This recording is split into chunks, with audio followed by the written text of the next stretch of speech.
Today's our topics of discussion are magnetic anisotropy, magnetostriction, materials for electrical drives. Right now we will see one by one. First one is magnetic anisotropy. What is magnetic anisotropy? The magnetic property of crystalline magnetic materials depend on the crystallographic direction in which an external magnetic field is applied. That is, we are making a material magnet by applying some magnetic field in some particular direction, and the direction in which the external magnetic field is applied decides the magnetization of the material. And by applying magnetic field in particular direction, we can achieve the magnetization of the material very easily. And by applying the external magnetic field in another direction, it may become hard for us to make the material magnetic. Now let us see about this very deeply. Consider a material, some specimen, and these have many types in which we can apply the external magnetic field. Right, we can apply along this axis, along this axis, along this axis, along this axis, and we can apply in many number of forms. And and which is axis that uses good results? That is, we require minimum amount of external magnetic field to reach the maximum magnetization, that is, to reach the magnetic saturation. That axis is called easy axis, and which is nothing but this axis this axis this axis.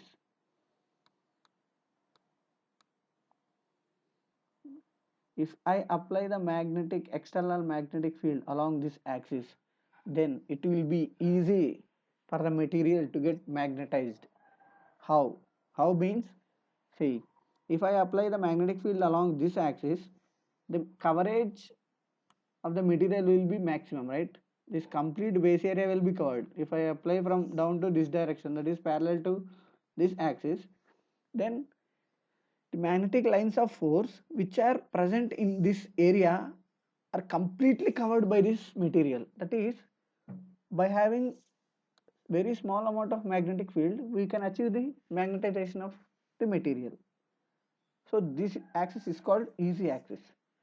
And the next possibility is the medium axis. We call it medium axis, that is along this axis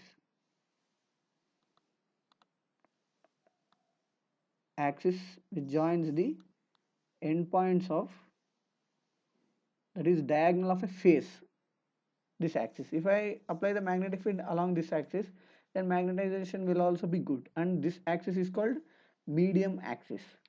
And what is hard axis? There is another axis called hard axis. That means by applying the magnetic field along that axis, it will be very difficult for us to reach the magnetization. And what is that axis? Is that axis which joins the opposite ends of the two phases, that is this and this. We will see it more clearly. Suppose if I remove this,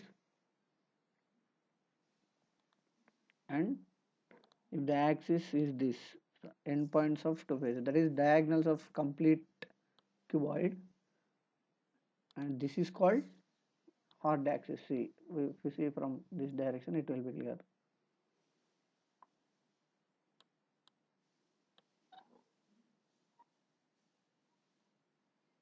This is this is hard axis.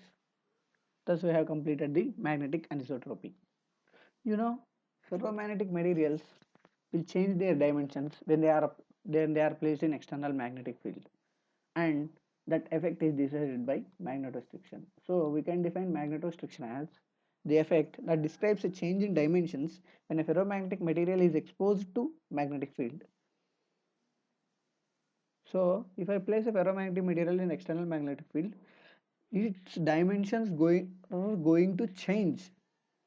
And in what way? That is, which parameter of the dimension will change. So there are three more types of magnetostriction called longitudinal magnetostriction. That is, if the length of the material changes, that is called longitudinal magnetostriction.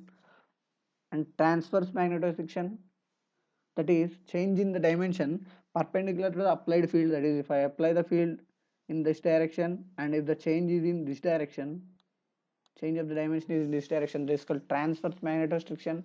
And volume magnetostriction, that is, see, if this increases and this increases, obviously volume also increases. That is, volume magnetostriction is the result of these two things. That is, if they both increase, automatically volume of the material will also increase.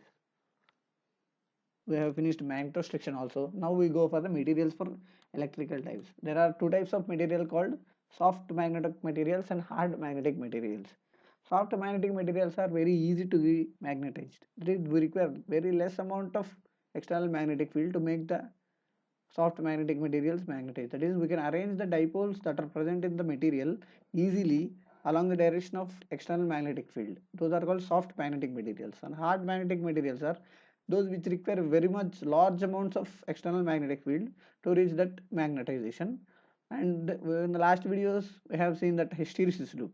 So the area covered by the hysteresis loop will be very much large for hard magnetic materials, and it will be very less for soft magnetic materials, because if you give some little amount of external magnetic field, they get magnetized, and if you give the little amount of external magnetic field in the opposite direction, they lose their magnetic field.